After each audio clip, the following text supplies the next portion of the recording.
All right, buckle up history buffs because today we're diving deep into the world of Julius Caesar. Hmm. But, and here's the twist, we're not rehashing battles or laws. Right. Today, it's all about the betrayals, the ones he pulled off and the ones, well, that took him down. A web of intrigue and backstabbing. It's ancient Rome, think gladiators and togas, but with a whole lot more drama. A time of ambition and ruthless power struggles where alliances could vanish in an instant. So Caesar, mastermind or just product of his time. That's what we're here to figure out. Like, did he create this whole mess of backstabbing, or was it just, how things rolled back then? It's complex. Totally. To truly understand Caesar, we got to go back to his roots. Right to the beginning. So was he, like, born with a silver spoon, or what? Well, not exactly. His family, though technically aristocratic, weren't the top dogs. Okay, interesting. So how did he climb the Roman ladder without a trust fund? He was sharp, a natural strategist, and he knew alliances were key. Imagine a chess grandmaster, always thinking 5 moves ahead. Wow, so strategic from the get-go. Oh yeah, even early on, he aligned himself with populist causes to gain the support of everyday Romans. Smart move, but also kind of playing both sides. He knew how to adapt to the situation. A political chameleon. You could say that. This knack for seizing opportunities, even bending the rules, becomes a theme in his life. Gotcha. For example, take his defiance of Sulla, the Roman dictator. Sulla. Didn't mess around, right? Exactly. Sulla ordered Caesar to divorce his wife, Cornelia, but Caesar flat out refused. Whoa, standing up to a dictator, that's risky business. Incredibly risky. Back then, a Roman dictator was all-powerful. Defying him could mean exile, even death. So what, Caesar was just super brave? He was, but he also understood symbolism. This act, defying a tyrant, painted him as a defender of the people. Ah, so even defiance had a strategic angle. It planted seeds for future alliances with Sulla's enemies. He was playing the long game. Wow, decisions. Okay, so speaking of strategy, let's talk first triumvirate. Ah, yes. A pact as groundbreaking as it was audacious. Triumvirate. I know the name, but honestly, sounds kind of textbook. Yeah, but it was a secret pact. Imagine, in 60 BCE, Caesar joins forces with Crassus, the wealthiest man in Rome, and Pompey, the greatest general of the time. Wait, so 3 super ambitious guys team up secretly? Sounds like a power play and maybe a ticking time bomb? You're right, a risky alliance. Crassus funded Caesar's campaigns, Mm. think venture capitalists, but with legions. Pompey, the muscle, provided military might. So wealth, military power, plus Caesar's smarts. That's unstoppable. A force to be reckoned with. But you hit the nail on the head, risky. Right, because everyone wants to be the top dog. So what happened? Whose ambition cracked first? It was Caesar's treatment of Crassus that marked a turning point. It revealed a ruthlessness that, well, became a trademark. Okay, I'm all ears. How did he betray Crassus? Weren't they partners? Think of it this way. Crassus was bankrolling Caesar's conquest of Gaul. A blank check for his ambitions. Expected loyalty in return? Fair enough. Right? Sure, like any investor. But as Caesar racked up victories in Gaul, his power, it just exploded. He started outshining even Crassus. Ouch. So Caesar used his money to build his own power, then poof, sidelined him. It's a classic move. Use someone to climb the ladder, then, when they're not needed. Cold. When Crassus died in battle in 53 BCE, it left a power vacuum. Only 2 titans remained, Caesar and Pompey. The plot thickens. Indeed. But weren't they allies, the whole triumvirate thing? Did their friendship survive this power shift? Their relationship was, well, complicated. As Caesar's star rose, Pompey got nervous. He switched sides, aligning with the Senate, becoming Caesar's rival. Wow, the ultimate betrayal. And I bet that stung, especially for Caesar, who probably thought they were tight. It was a deep cut. But remember, we've seen Caesar willing to do the same to get ahead. True, caught in his own web of betrayal. So how did Caesar react to Pompey's move? Try to patch things up or go on the attack? Caesar was never one to back down. In 49 BCE, he crossed the Rubicon River with his legions, a declaration of war, a challenge to the Senate, a pivotal moment in Roman history. Whoa, things just got real. So civil war, Caesar versus his former friend, high stakes. It was a clash of titans. Who won? Caesar's forces were too strong. Pompey's army was crushed. He fled into exile and was later assassinated. A tragic end for someone who was once at the top. It seems like the higher Caesar climbed, the more treacherous the path for everyone. Power has a way of doing that, testing loyalties, revealing true colors. And Caesar's rise was paved with the betrayals, not just in Roman politics, but on the battlefields of Gaul, too. Oh, right, Gaul. Conquering a vast territory, but were there betrayals there as well, or just military strategy? Caesar's conquest of Gaul, modern-day France, was brilliant, but also filled with broken promises, cunning manipulation.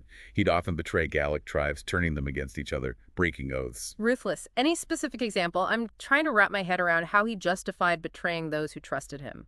The Aedui tribe. They allied with Caesar, tempted by promises of independence, protection, but when they were no longer useful, He turned on them. absorbed their territory into the expanding Roman Republic. Classic Caesar. Promise, break promise. I guess in the power game, words don't mean much without force. But wasn't there a Gallic leader who famously resisted him? Vercingetorix, a legend in Gallic history. Ah! He united several tribes against Roman rule, a genuine threat to Caesar's ambitions. Their fight culminated in the epic siege at Alesia. Alicia. That rings a bell. Could Vercingetorix hold off the legions? He was skilled, a fierce warrior, but outmatched. Caesar's siege works were ingenious, trapping Vercingetorix and his forces. He fought bravely, but had to surrender. What happened to him? Mercy from Caesar or another betrayal brewing? Caesar's treatment of Vercingetorix was both calculated and symbolic. He paraded him through Rome during a triumph. Like a victory parade, but with the defeated leader as the star attraction. Exactly. A spectacle to awe the Romans, a display of Caesar's power. Must have been humiliating for Vercingetorix. Did he even get to speak or just a prop in Caesar's show? No record of him speaking. He was a prisoner of war, a symbol of Caesar's conquest. Imprisoned, then executed. A harsh end for defying Rome. Caesar's message was clear, defy me, and this is the price. A chilling reminder of Roman power and Caesar's willingness to use it ruthlessly. Which brings us to a pivotal moment. Caesar conquers Gaul, defeats Pompey, returns to Rome, a hero, at the peak of his power. Seems unstoppable. But the biggest betrayals were yet to come. Okay, hit me with the next chapter in this Roman drama. Did Caesar finally get to enjoy his success, or was there more chaos waiting? Caesar was never one to just sit back and relax. He had tasted power and craved more. His return to Rome, it was the start of a new chapter filled with even bigger ambitions and even more devastating betrayals. Ooh, can't wait to hear about this. Buckle up. Caesar came back to Rome, yeah, conqueror, but changed, transformed by power, Yeah. He wasn't happy just playing the game anymore.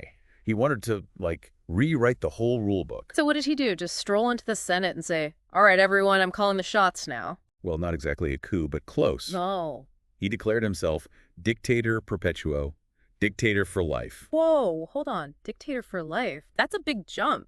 The Roman Republic, they hated centralized power, right? Exactly. Yeah. Their whole system was built to prevent one person from grabbing too much power. So Caesar was basically saying, forget that, I'm the boss now, permanently. You got it. Yeah. And it sent shockwaves through Rome. Some people loved it. Yeah, I bet. The ones who benefited from his reforms, his victories. Right, they saw him as a strong leader, someone who could bring stability, prosperity. Their hero, huh? Basically. But a lot of senators, the guys who'd been running the show for centuries, they felt threatened. I can imagine Caesar's ambition was like a slap in the face to their authority, right? Absolutely. They saw it as a betrayal of the Republic's very foundation. So even as he's winning, he's setting the stage for his own downfall. He's creating this dangerous division.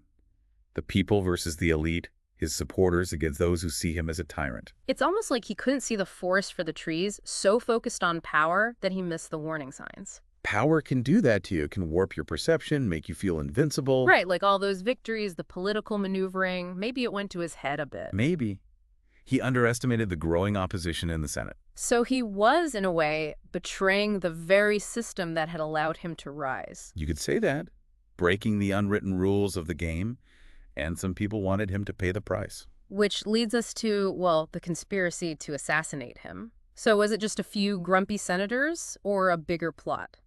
And what was their motive? Saving the Republic or just getting rid of a rival? Definitely a conspiracy, a planned operation.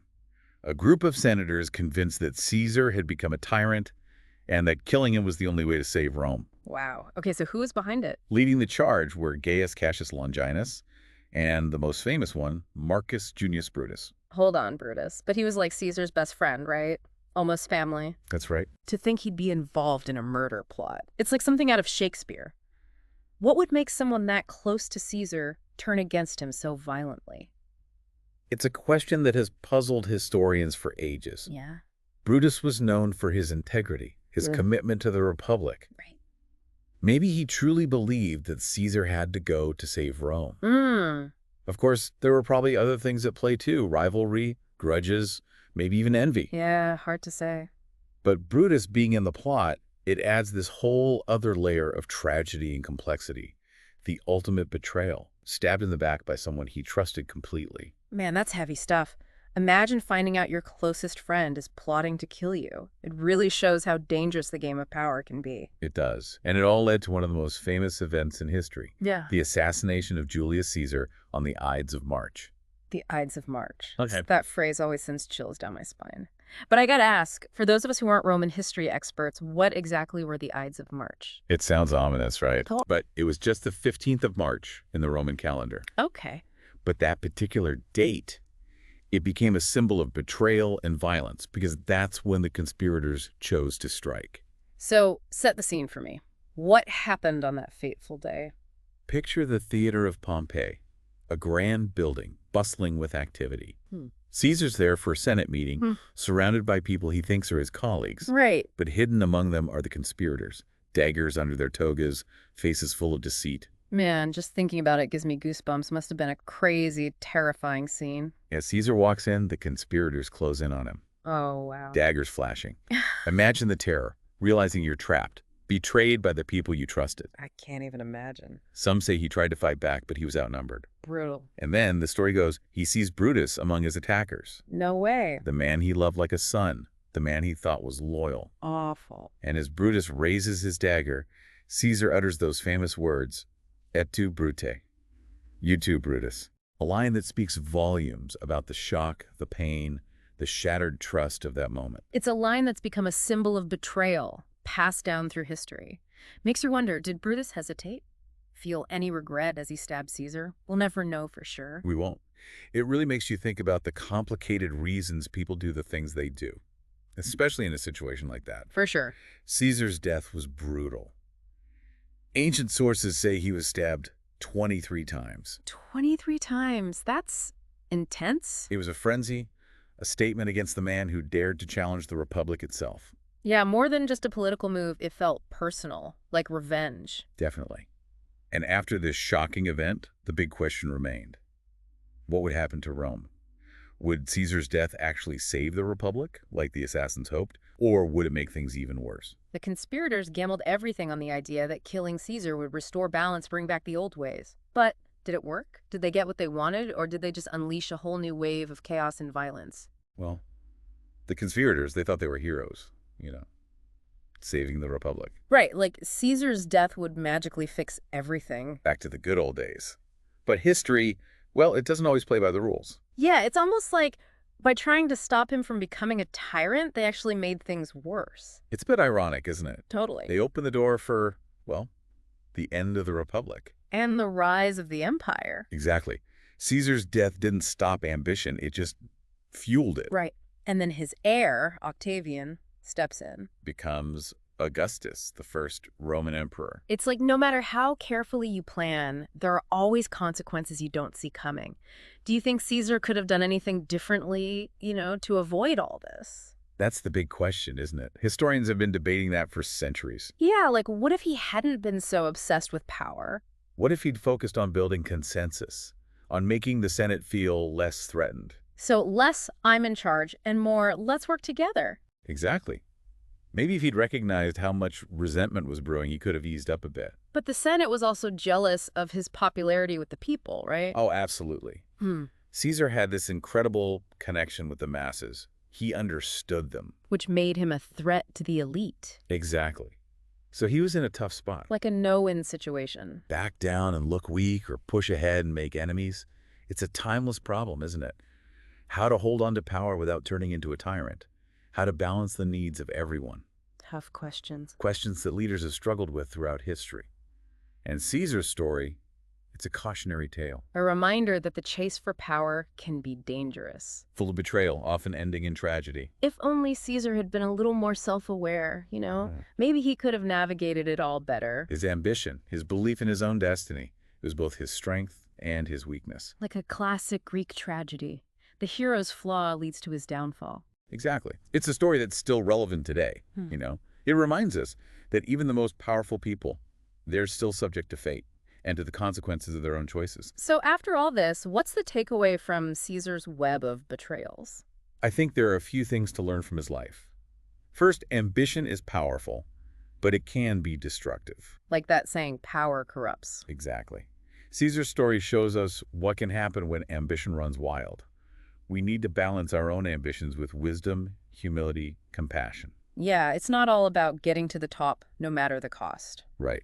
Second, Caesar's story shows how important trust and loyalty are. Especially in a world as cutthroat as Roman politics. The betrayals he experienced and the ones he committed, they show how fragile relationships can be, especially when power is involved. Makes you think about who you can really trust and how power can change people. Exactly. And lastly, Caesar's life makes us think about what it means to be a good leader. He was a complicated guy, brilliant, ruthless, a visionary, and a master manipulator. He was all over the place. He was. It makes us ask ourselves, what are the qualities of a good leader? Can you achieve great things without sacrificing your principles? Big questions. Questions with no easy answers. Yeah. And maybe that's the point. Caesar's story isn't just history, it's a reflection of our own struggles, with ambition, with loyalty, with power. It's a story that's been told and retold for centuries, and it still has something to teach us. Exactly. Well, that's about it for our deep dive into the life and betrayals of Julius Caesar. A fascinating journey. It really was. But hey, keep exploring. There's always more to learn about this period in history. Happy exploring. And until next time, keep those history books open and those minds curious.